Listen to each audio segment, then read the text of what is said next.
तो राजस्थान, मध्य प्रदेश, छत्तीसगढ़ और तेलंगाना, इन 4 राज्यों की सियासत के लिए बेहद अहम वक्त करीब आता जा रहा है। अब से सिर्फ 16 घंटे के बाद यह साफ हो जाएगा कि कहां पर किसकी सरकार बचेगी और कहां पर किसे ताज मिलेगा। 3 राज्यों में तो कांग्रेस और बीजेपी के बीच सीधा मुकाबला है, वहीं तेलंगाना में कांग्रेस और केसीआर के बीच की टक्कर है। ओवैसी की पार्टी केसीआर को समर्थन दे रही है। कल सुबह 6 बजे से जी न्यूज पर आपको सबसे तेज और सबसे सटीक नतीजे देखने को मिलेंगे। लेकिन आज इन राज्यों में क्या हाल है, जरा इन तस्वीरों में देखिए। सबसे पहले इन राज्यों के समीकरण को आप समझिए।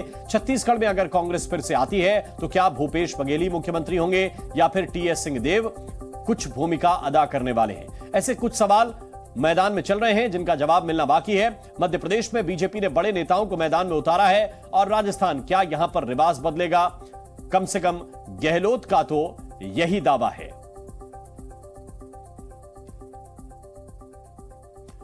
और 4 राज्यों में नतीजे कल आएंगे, लेकिन इससे पहले ही दावों का दंगल शुरू हो गया है। कांग्रेस और बीजेपी समेत तमाम पार्टियां बहुमत का दावा कर रही हैं। पहले आपको बता दें कि इन 4 राज्यों में विधानसभा की कितनी सीटों पर चुनाव हुआ है, मतदान हुआ है।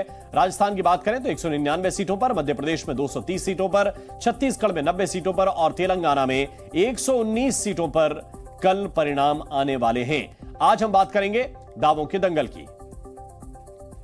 तो 4 राज्यों के चुनावी नतीजे आने वाले हैं, उससे पहले ही तमाम नेता अपने अपने आराध्य देव से जीत की दुआ भी कर रहे हैं। आपको तस्वीरें दिखाते हैं। कल राजस्थान समेत 4 राज्यों के नतीजे आने वाले हैं। नतीजों से पहले जीत की दुआ की जा रही है। जरा देखिए, गिर सोमनाथ मंदिर में पहुंचे अमित शाह और जीत की दुआ की। भगवान की शरण में वसुंधरा राजे भी पहुंची। मेहंदीपुर बालाजी मंदिर, जहां पर लगभग 40 मिनट की एक विशेष पूजा में वो सम्मिलित हुई हैं। भगवान की शरण में वसुंधरा राजे पूर्व मुख्यमंत्री हैं राजस्थान की। 2 बड़ी बातें, या तो बीजेपी जीतेगी तो क्या वसुंधरा राजे पर ही भरोसा किया जाएगा? ये कुछ ऐसे सवाल हैं जिनके जवाब भविष्य में मिलने वाले हैं। और राजस्थान में कांग्रेस और बीजेपी दोनों ही जीत को लेकर बड़े बड़े दावे कर रहे हैं। कांग्रेस और बीजेपी का क्या कहना है, सुनते हैं। बीजेपी जितना माहौल बना रही थी, और जो बीजेपी ने पाप किया हिंदुस्तान उसको हमेशा याद रखेगा। मैंने लोगों से कहा था, समझाया था कि 25 तारीख के बाद हिंदू मुसलमान का मुद्दा खत्म हो जाएगा। बीजेपी ने जो गंदा प्रचार किया, ये समझ लीजिए कि जिन लोगों ने किया वो तो पाप के भागीदार हैं, वो तो निपटेंगे ही। ये कपोल कल्पित दावे और नियोजित सर्वे के माध्यम से कुछ लोग वातावरण बनाने की कोशिश कर रहे हैं कि भारतीय जनता पार्टी अल्पमत में रहेगी, प्रचंड बहुमत में नहीं आएगी। मेरा दावा है प्रचंड बहुमत से आएगी। और यही वही मुख्यमंत्री जी हैं जो अपने पिछले कार्यकाल में ये कहते थे कि 156 सीटें आएगी, सिर्फ 21 सीटें आएंगी। इस बार भी एक का अंक हटा दीजिए, 56 आ जाए तो बड़ी बात होगी। तो कल राजस्थान में मतगणना की पूरी तैयारी कर ली गई है। हम आपको बताते हैं कि राजस्थान में किस तरह की सुरक्षा व्यवस्था की गई है। तो जरा जानिए, क्योंकि विधानसभा क्षेत्र है 199 और 36 केंद्रों पर मतगणना होनी है। 1121 सहायक निर्वाचन अधिकारी हैं। 40 कंपनी पैरा मिलिट्री फोर्स तैनात की गई है ताकि सुरक्षा व्यवस्था बनी रहे। 99 कंपनी आरएसी की भी तैनात की गई है। तो ये आपको बता देते हैं राजस्थान में व्यवस्थाएं किस तरह से मतगणना को लेकर की गई है। 36 केंद्रों पर मतगणना होनी है। 1121 सहायक निर्वाचन अधिकारी इसमें होंगे।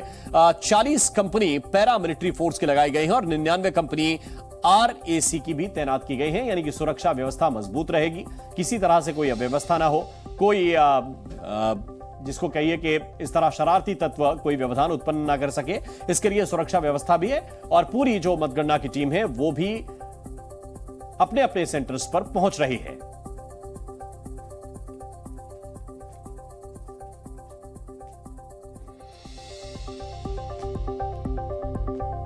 और हमारे साथ इस वक्त रूपेश गुप्ता रायपुर से जुड़े हुए हैं। शशि मोहन शर्मा इस वक्त हमें जयपुर से ज्वाइन कर रहे हैं। प्रमोद शर्मा हमारे साथ भोपाल से जुड़ रहे हैं और प्रसाद भोसेकर इस वक्त हमारे साथ हैदराबाद से जुड़े हुए हैं। इन चारों की तरफ चलेंगे, एक एक राज्य का सिलसिलेवार आपको समझाने की कोशिश करेंगे कि इस वक्त वहां पर किस तरह की सियासी हलचल चल रही है। लेकिन अगर हम राजस्थान की बात करें, हमने आपको दिखाया कि किस तरह की व्यवस्थाएं मतगणना को लेकर वहां पर की गई हैं। लेकिन इसके साथ साथ राजस्थान में दावे किस तरह के किए जा रहे हैं। अशोक गहलोत कह रहे हैं कि दोबारा कांग्रेस की सरकार बननी तय है।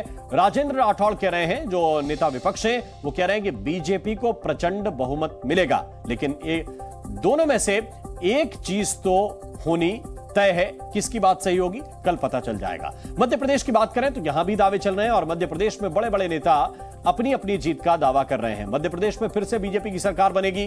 कैलाश विजयवर्गीय कह रहे हैं कि जिस तरह के एग्जिट पोल आए हैं उससे उन्हें उम्मीद है कि उसी तरह के नतीजे भी होंगे। दिग्विजय सिंह कह रहे हैं कि हमारे पास कोई गद्दार नहीं है। वो ज्योतिरादित्य सिंधिया को लेकर इस तरह की पहले भी टिप्पणियां चुनावी दौर में करते रहे हैं और एक बार फिर से दिग्विजय सिंह इस बात को लेकर कह रहे हैं क्योंकि बहुत सारे विधायक कांग्रेस पार्टी के पहले ज्योतिरादित्य सिंधिया के साथ चले गए थे और उसी तरह का एक बार फिर से कमेंट किया है दिग्विजय सिंह ने। अगर छत्तीसगढ़ की बात करें तो वहां भी दोनों तरफ से दावे बराबर के किए जा रहे हैं।